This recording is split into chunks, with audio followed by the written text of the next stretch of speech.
Hello, and welcome to Movano Health fourth quarter 2022 earnings call.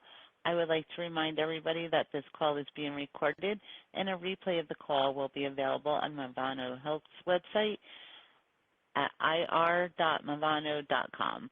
I would like to hand the conference over to Jay Kogan, Movano's Health Chief Financial Officer. Thank you. You may begin. Thank you, operator. Good afternoon, everyone, and thank you for joining us today. Our CEO, John Mastrototaro, will open today's call with prepared remarks about the progress we've made during the fourth quarter of 2022 and in recent weeks. Our Chief Marketing Officer, Tyler Bucher, will also join us to give an update on the upcoming launch of the EV Ring. Afterward, I'll cover the highlights of our quarterly operating results and provide perspective on our financial position.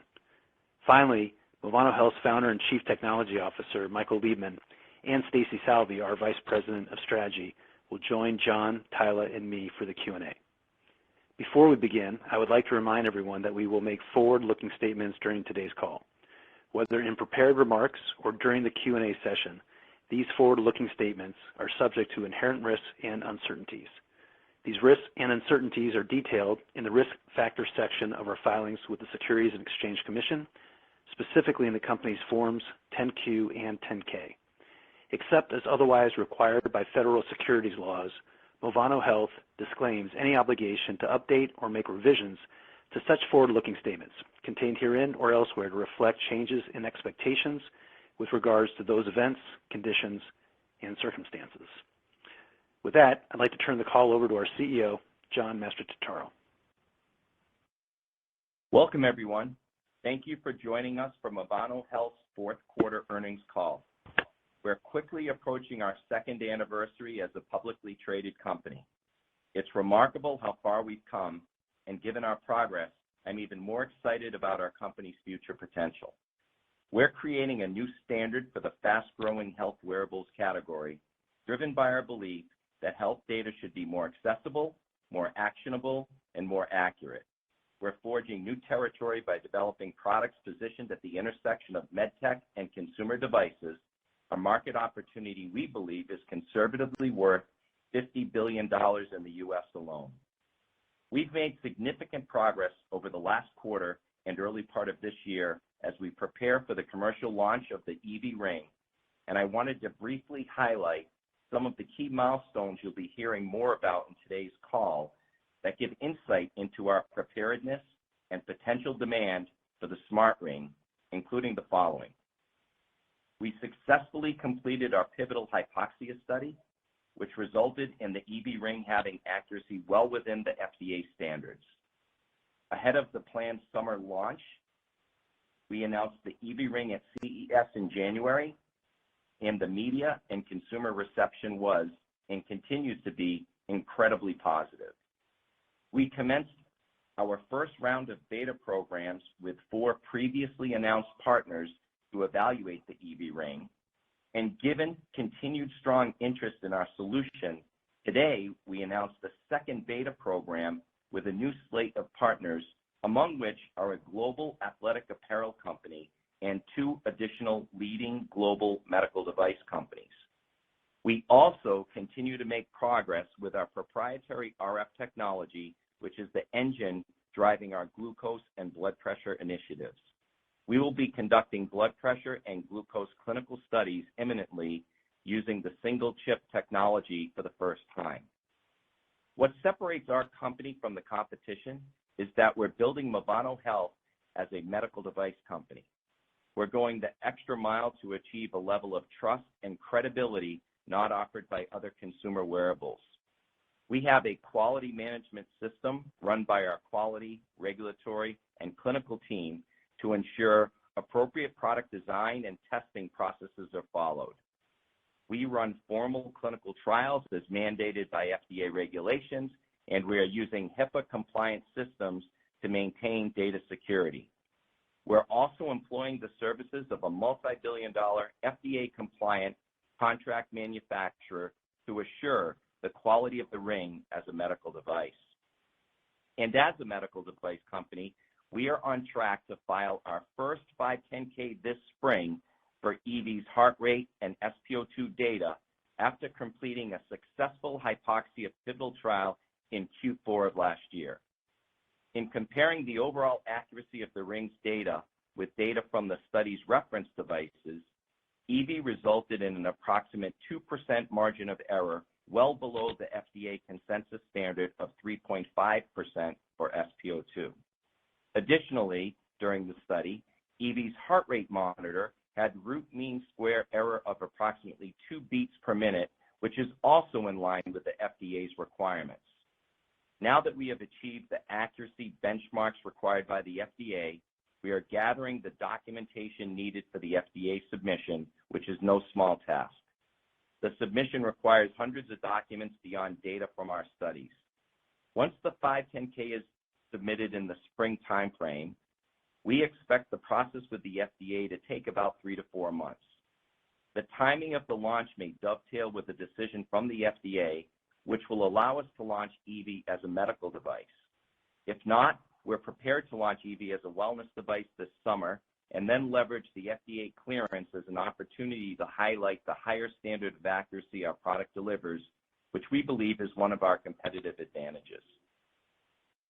Our pursuit of FDA clearances positions us well for both direct-to-consumer and business-to-business opportunities.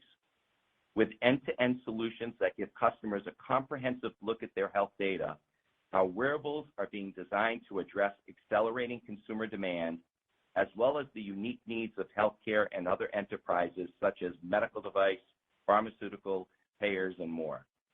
For example, one of our Beta 2 partners is a leading global medical technology company that offers respiratory solutions for in-home use.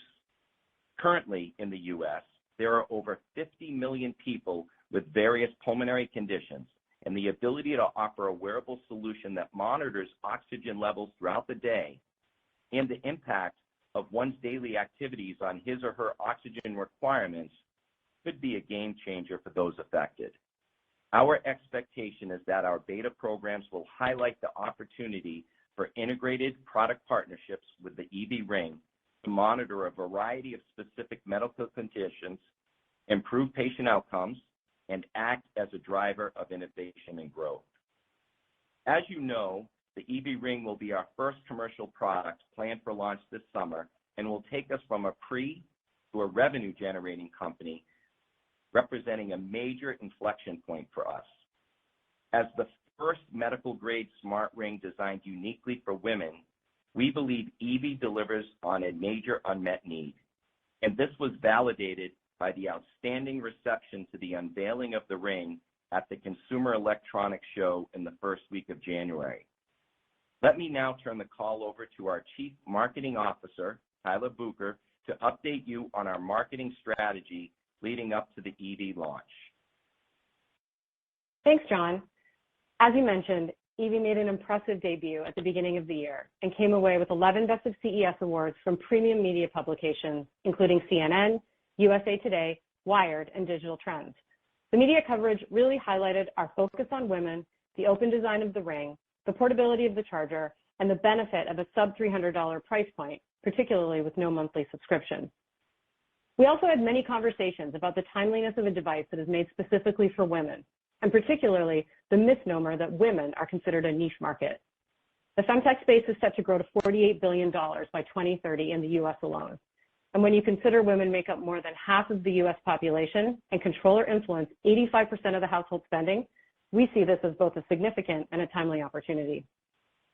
So building up the strong momentum from CES and the corresponding launch of our website, we also recently began paid ad campaigns and are seeing impressive results to date. With a relatively modest investment and in just under 10 weeks, we've driven over 300,000 people to our website and more than 50,000 people have signed up to receive our emails. We also debuted our brand spot, which collectively is nearing 2 million views, and our social channels are reaching an average of almost 100,000 consumers a day through a combination of paid and organic posts, with engagement rates that are exceeding platform benchmarks. We're focused on keeping these valuable leads engaged and are continuing to grow our user base with our email strategy, paid and organic social media campaign, and our monthly newsletter and blog. These leads constitute our early adopters, the foundation of our community, and our most likely brand ambassadors. So we are thrilled to have such a strong number at this early stage. These figures and this level of engagement show both promise and demand for the launch of a female-first wearable, and we see and feel the enthusiasm everywhere we go, in the form of emails, comments on social, and personal interactions. We are hearing firsthand from women that it's about time a device like Evie entered the market. To that end, as we prepare for our commercial launch, we are building out a phased marketing approach that began with identifying our target segments and is now focused on creating specific content across all our consumer channels with customized messaging for each of these segments. This includes partnering with influencers and creators, implementing an efficient paid media campaign, leveraging strategic PR opportunities, and of course, establishing ourselves as thought leaders among our growing community of followers. From a sales standpoint, while we will launch as a D2C brand, our competitive price point with no subscription offers us the flexibility to engage with a number of exciting retail partners in the future. The retail landscape continues to evolve and change, and this requires that new brands such as ours find the right retail placement at the right time. As we look to the future and what the retail experience will be for our consumers, we are evaluating a variety of channels to ensure that our customer experience will be best in class. For example, we are thrilled to have announced today that a global athletic apparel company will be part of our second beta program. And with that, I'll now turn it back over to John. Thanks, Tyler. From an operations standpoint, we feel prepared for our intended summer launch timeline and are building out our manufacturing line in accordance with FDA standards. Our supply chain partners, including our Tier 1 contract manufacturer, distributors, direct manufacturers, custom component and raw material suppliers, are in position to support our launch with contracts, forecasts, purchase orders, and material stocking agreements as dictated by lead times. Production capabilities, including process and test development, equipment automation, hard tooling, and packaging, are in the final stages and will be positioned to support our growth and capacity expectations. Additionally, our system integration with our domestic logistics and fulfillment partner is underway and will be fully operational for launch. In addition to working toward the launch of Evie, we are also moving at pace on our non-invasive glucose and cuffless blood pressure monitoring efforts using our patented system on a chip. As you may recall, the chip is the smallest ever RF-enabled integrated circuit designed specifically for blood pressure or glucose monitoring. Over the last quarter, we implemented the system on a chip into a new battery-powered wrist-worn device that is smaller than most wrist-worn wearables today. We are set to commence blood pressure and glucose clinical studies imminently using the single chip technology for the first time. In order to protect our innovation around our RF technology, we have been prolifically filing patents and have recently been issued 9 new U.S. patents, including multiple foundational patents. Of note is a core patent related to enablement of measuring health metrics using amplitude and phase information from our proprietary system on a chip. The new patents validate our cutting-edge approach to RF-enabled glucose and blood pressure monitoring and extend our growing IP portfolio to 21 patents issued in the U.S., 1 patent issued in China, and 36 patents pending. In summary, this year is poised to be our most exciting and anticipated year yet. With the launch of Evie quickly approaching, we are preparing our manufacturing, marketing, and technology partners to be primed and ready for a summer 2023 launch. Our B2B initiatives, including our beta programs, are progressing and becoming more tangible every day. And our blood pressure and glucose monitoring solutions are consistently improving with each study. We have significant D2C and B2B business opportunities in front of us that we are ready for and excited to execute on. We look forward to sharing further updates soon. And with that, I'll turn it back to Jay to go over the financials. Thanks, John. We detailed the financial results in today's fourth quarter earnings release, which you can find on our website, but I'll share a few key line items. Movano Health reported an operating loss of $8 million in the fourth quarter of 2022, compared to an operating loss of $6.3 million in the year-ago period. The increase was primarily related to the accelerated R&D and commercialization initiatives described earlier in today's call. Our cash burn in the period was $6.3 million, in line with the prior 4 quarters. In the fourth quarter of 2022, the burn was partially offset by $300,000 in net proceeds raised via our $50 million ATM facility. As you recall, we executed our ATM agreement in August of 2022 and raised more than $2.2 million in net proceeds at an average price of $2.83 per share over the last 5 months of 2022. We continue to view the ATM as an opportunistic source of capital and are pleased with the execution to date. In addition, in the first quarter of this year, we raised another $7.5 million in gross proceeds, or $6.85 million net, through an underwritten public offering of shares of Movano Health common stock and warrants. At the end of the fourth quarter of 2022, we had $10.8 million of cash equivalents, and short-term investments in total assets of $13.2 million. On a pro forma basis, if one were to assume the aforementioned equity capital raise occurred on December 31st of last year, our pro forma cash on the balance sheet would have totaled $17.6 million. Speaking of cash balances, I'd like to note that Movano Health does not have any current financial exposure to Silicon Valley Bank specifically, and we also partner with multiple multinational banking institutions to minimize the potential exposure to such systemic risks in general.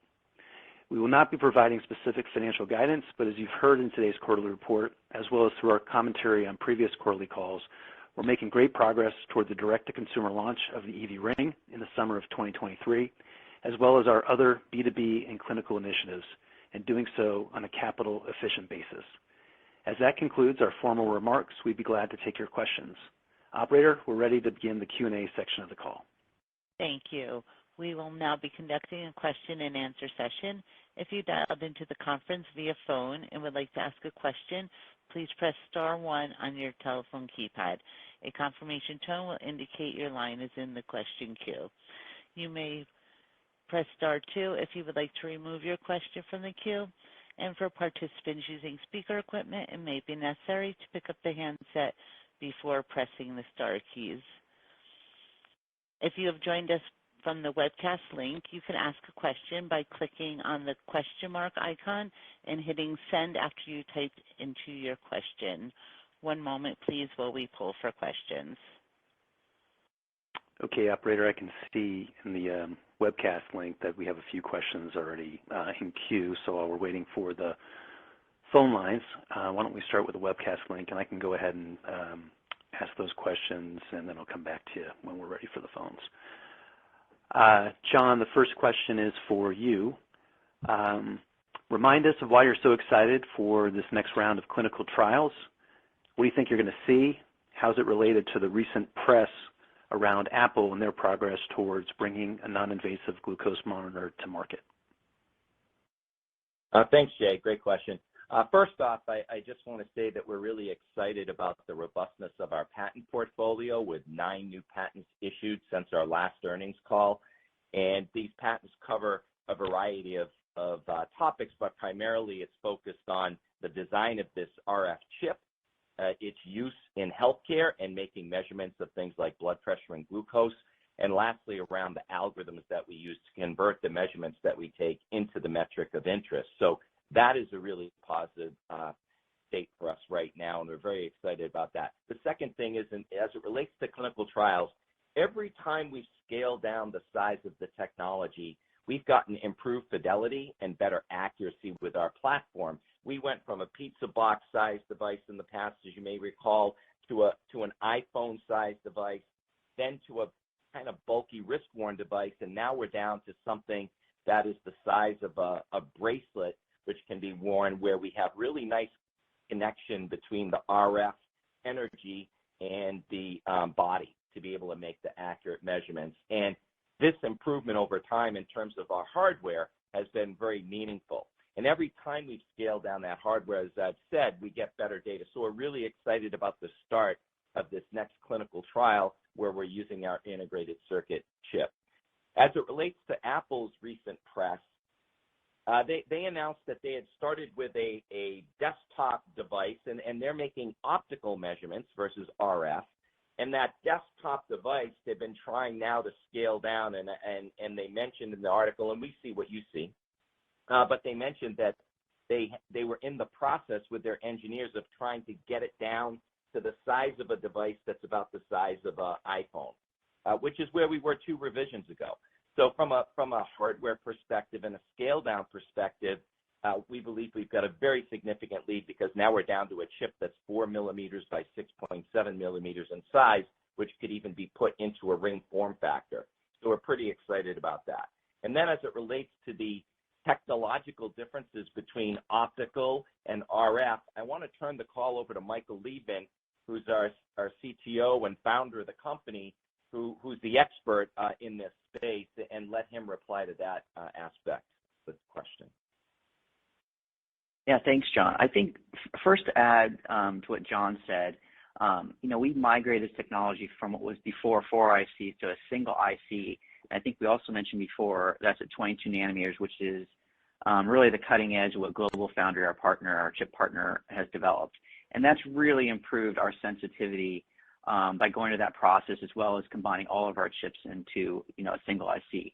Our unique approach, which we now feel like we have a great moat of patents around, really focuses on millimeter wave, which has a lot of advantages from optical. And a lot of people have tried optical over the last 10 years with issues primarily related to skin thickness, freckles, tattoos, anything that light typically has issues with. The millimeter wave, as really has those advantages by not being affected by those aforementioned things, as well as being able to be extremely small. Typically, optical will take some size. You can't cover it with millimeter wave. We can cover it with plastic and other things, and really embed it into any wearable, including our ring in the future. Thanks, John.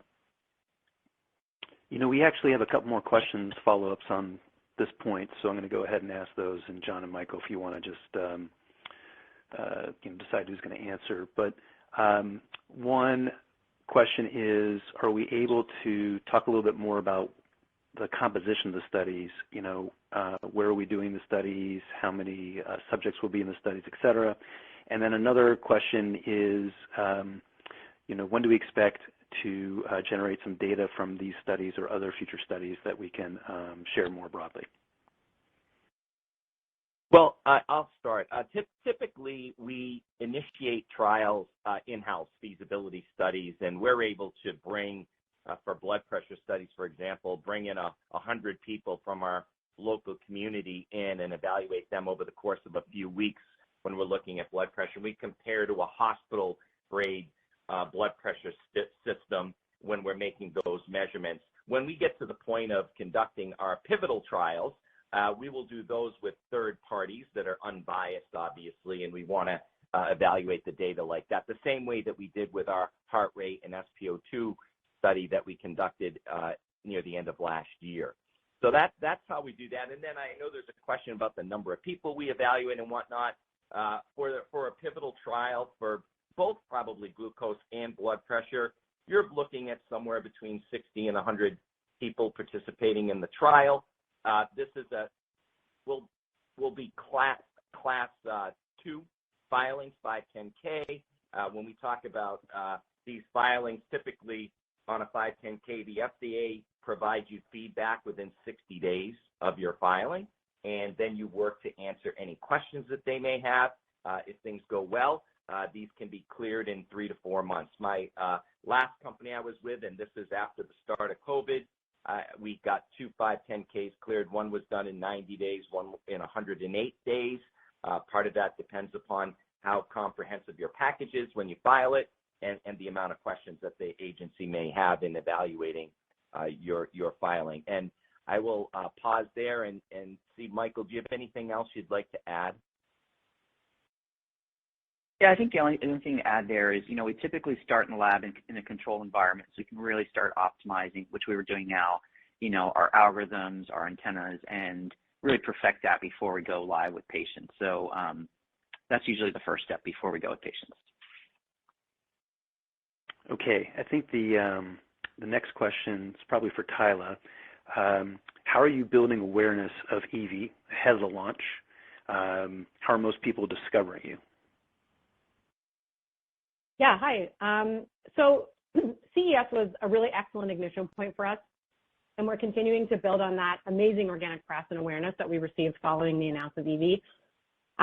We're also continuing to amplify that sort of post-show momentum through a strong paid and organic social campaign that's currently running across multiple channels, and it's driving ongoing traffic to our site. And then these are leads that we're hoping to convert into emails that we can then retarget once we get ready for launch.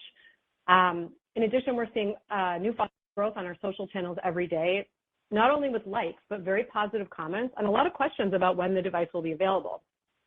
In addition to that, we're driving engagement through our 50,000 person strong newsletter list. And we're really encouraging our early adopters not only to follow us on social, but to share the news and excitement of the brand with others in their network. And yeah, that's it. Thanks, Tyler. That's awesome. I'm going to turn it over to the operator. I see there is a question on the phone lines, and so we can do that first, then we'll come back to the webcast questions. Our question is from Bruce Jackson with the Benchmark Company. Please proceed. Hi, good morning, and thank you for taking my questions. I wanted to focus on the system on a chip study that's about to start. From the time that you start the study, how long do you think it's going to take to complete it and get the package ready for the FDA? Well, thanks for the question, Bruce. Typically, we evaluate somewhere between 50 to 100 folks when we first evaluate in our facility. In our upcoming study, we plan to have numbers in that range, and it takes us about 3 weeks to collect that data. Now, after we get that data and after we evaluate how well our algorithms are measuring blood pressure, for example, we will then look to partner with a third party, and we have third parties in mind who would conduct the formal study for us. And that formal study could take 2 to 3 months. And then typically to put our package together for the FDA, because we're already putting together the package for the heart rate and SpO2, we've got the bones of a package set up, and naturally we're looking at some different form factors with this, and obviously we've got a new clinical trial report. But overall, you're talking about a filing that would occur, assuming we have the appropriate level of clinical accuracy, a filing that would occur within 2 to 3 months of that, and then, as we said before, the FDA review process can take another 3 to 4 months. Okay, great. And then with the glucose measurement specifically, what is the measurement that you're using, and do you have like a target performance value that you're going after? Yeah, this is a great topic. First off, when we look at glucose, it is important for us to understand how this product is going to be used. In our clinical trials, we actually evaluate the product in people who have type 1 diabetes, and we recruit people who are on a continuous glucose monitor today. So when we conduct those trials, we have the continuous CGM waveform. We also have intermittent finger sticks that are measured for glucose, and then we have our device. And so we've got all three of those, and our goal in those trials is to assess how well and how accurate we're able to track trends in glucose levels in these people with type 1 diabetes who have more lability in terms of glucose in general. And so we may track them through the course of many hours, maybe after they've had a meal or they've delivered insulin, and we can track the change in glucose levels, which may go from normal range up to an elevated level and then back down again, and we want to evaluate whether we're able to track those changes. When we think about CGM devices on the market today in terms of accuracy, they all started with accuracies around 20 or 20+%. Dexcom and Abbott, who are maybe the gold standards today with accuracies within 8% of the truth. Dexcom, for example, started 15 years ago with 26% average errors, and Medtronic was at 21 and have gotten down to maybe 10 or 9.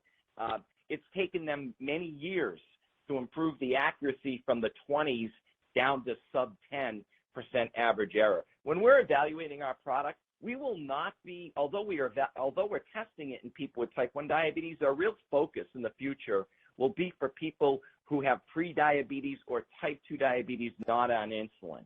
The 1.5 people with type 1 diabetes, million people, and the 4 million people who are type 2 on insulin, we're going to leave those folks to the Dexcoms and Abbotts and Medtronics of the world and Senseonics, and we're going to focus on the rank and file type 2 and pre-diabetes people who are many tens of millions of folks. And so what we're looking at in that population is really trying to identify major excursions in glucose levels, drawing people's attention to those excursions, helping them understand why they're occurring and what they could do to mitigate those moving forward. That's a lot about what we're focused on. And so accuracy is going to be something that needs to allow us to be able to detect those excursions, and we'll be working with the agency the same way I did 20 plus years ago when we got the first CGM cleared through the agency. But I'm expecting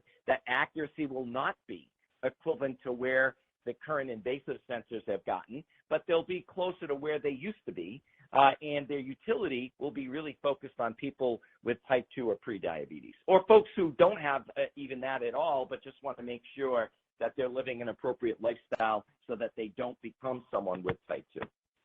So I hope that answers the question, Bruce. It does. And congratulations on all of the progress, and thank you again for taking my questions. Thanks, Bruce. Operator, let's go back to the webcast Q&A. Stacy, I think the next question or two can be for you. What are the goals for these product partnerships that you've launched? And can you tell us a little bit more about the EV user experience? How are you differentiating EV from the competition? Sure. Thanks, Jay. And I'll start with the first question. So just initially, the goals for the product partnerships are really just to, expand our pool of testers to make sure everything is working as expected and as best as possible. But more fundamentally, there's really a rich landscape for us when it comes to product partnerships. Of course, partners want to look at what we're building and conceptualize it, how it fits in with their offering. And this reflects not just consumer retail interests, but very importantly, how the EV Ring can serve as a complement to existing in-market medical solutions. This doesn't only raise user awareness of their own biometrics, but specifically enhances the efficacy of current treatments. And really, this is a win-win-win, right? It provides us with a robust partner channel. It provides partners with an innovation and growth story. And of course, most importantly, it provides end users with a better chance at improved health outcomes. And then I guess I'll go ahead and, jump right into the second question. The second question was about how we're differentiating from competitors. So, this is probably one of my favorite questions, in fact. But fundamentally, when we think about competitors in the space, we have a lot of the same metrics and all of the same metrics that they have brought to market. But we really differentiate out of the gate by ensuring that the device is medical grade. So we know that accuracy is something that has been difficult for consumers in the past. And yeah, trend data is helpful, but we really want to make sure that we are providing the best in metrics. And then, of course, also really important is that form factor.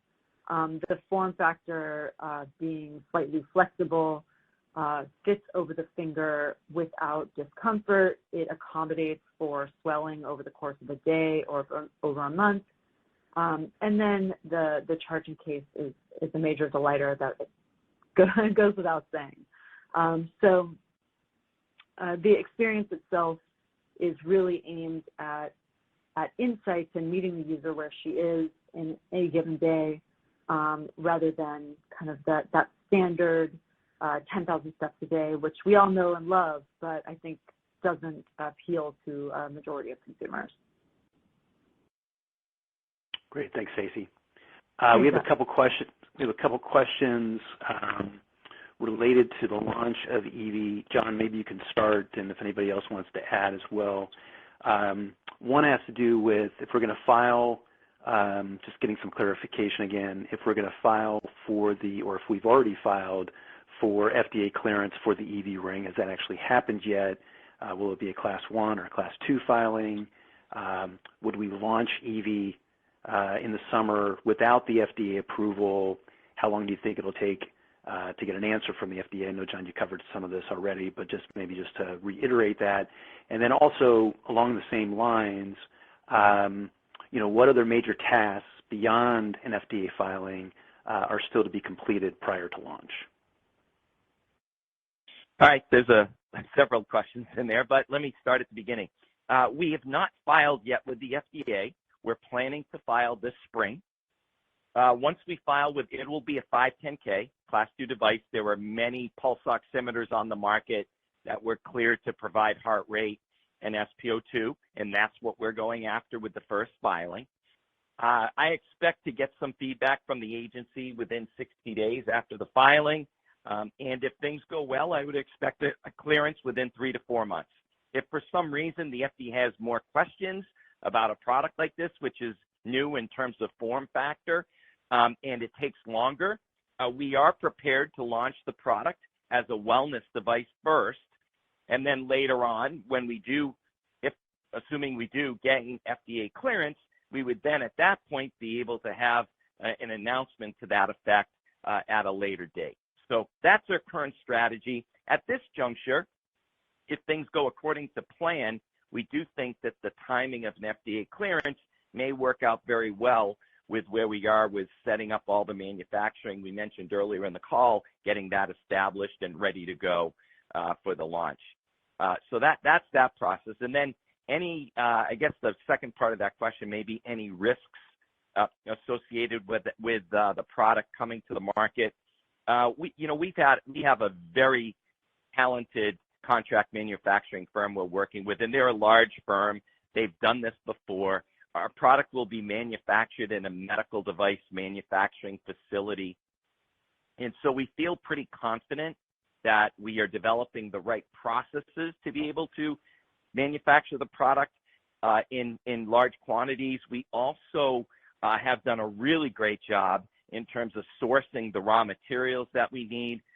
We have an incredibly seasoned VP of operations who from day one was really focused on supply chain, recognizing the Chipageddon challenges that persisted through the course of COVID. And we feel like we're in a really good place as it relates to all of the components. And so, as we continue to execute the way we have before, and we've got a very seasoned team, I don't see at this moment anything that's going to cause us to have a problem as it relates to our ability to execute and get this product out in the summer. Great. Thanks, John. We've got a couple more, and I can probably take those, at least from the webcast, and then maybe operator will see if there's any more on the phones. One question is, what unit production capacity are we planning for the initial summer launch of the ring? As we have mentioned, on numerous occasions, we're not going to provide financial guidance, but I think as you heard in John's comments just now, and also how we were kind of characterizing this on in the script for today, we're going to be well prepared in terms of parts and capabilities to deliver, thousands and thousands of units initially, and we have plans for how we think that this is going to play out from an overall demand standpoint. So we're getting positioned for that. We feel good about it, and we're looking forward to the launch, obviously. And then another question about when we might be able to announce the partners' names for both studies, or I guess betas, this questioner is referring to. We've announced the partners that we can thus far. Obviously, we'd like to be able to announce more partners as we move through time, and certainly as soon as we're able to, we will keep you posted. As we have mentioned, we've been working with Stanford and their athletic department. We're working with Movano Health, who is an integrated health network down in the southeast in the Carolinas and Georgia. They have 6 million annual patient visits a year. They generate $7 billion in revenue. And then we're working with 3 global medical device companies, one major pharmaceutical company, one global athletic apparel retailer, which we announced today as well. And so that pretty much fills out the others that we are working with. And then finally, at least in terms of the webcast questions, there's a question about future capital raising and all that. The question says, first COVID, then supply shocks, inflation, and now banks in crisis mode. How does this affect your efforts to raise capital as you look out over the next 6 to 12 months? Well, obviously, we've been navigating some choppy macro waters. And as noted earlier in the call, we have no material exposure to Silicon Valley Bank or the regional banks in general. We're working with multiple multinational banks to help mitigate these types of systemic risks, as we mentioned earlier. In regards to future financings, I guess what we'd say is that we have several catalysts, in front of us. Obviously, going from pre-revenue to revenue is a big deal with the launch of the EV Ring. We're very excited about that. We're also partnering, as noted on multiple occasions now on this call, with 7 major players across health and consumer in regards to our betas, which is quite exciting for us and shows there's a lot of interest in what we're doing. We'll also be filing for our first FDA clearances, as we talked about, this spring. And, we're looking forward to bringing this wearable medical device to the market, which will certainly be a differentiator. And then, obviously, we're moving forward with our single-chip clinical studies, as we talked about earlier as well, trying to solve for the holy grails of glucose monitoring on a non-invasive basis and blood pressure monitoring without a cuff. We've had great support from our investors to date, obviously, and we're just focused on, what's in our control and executing. And we know that we're obviously going after quite a significant opportunity. Okay, let's see, operator. Are there any more questions from the phone lines? There are no more further questions at this time. Okay. Well, I think that pretty much wraps it up for us for today. Thank you for your time, everyone. As a reminder, you can stay connected and up to date on Movano Health news and events by checking out our investor website at ir.movano.com. Thank you. This concludes today's conference. You may disconnect your lines at this time. Thank you for your participation, and have a wonderful day.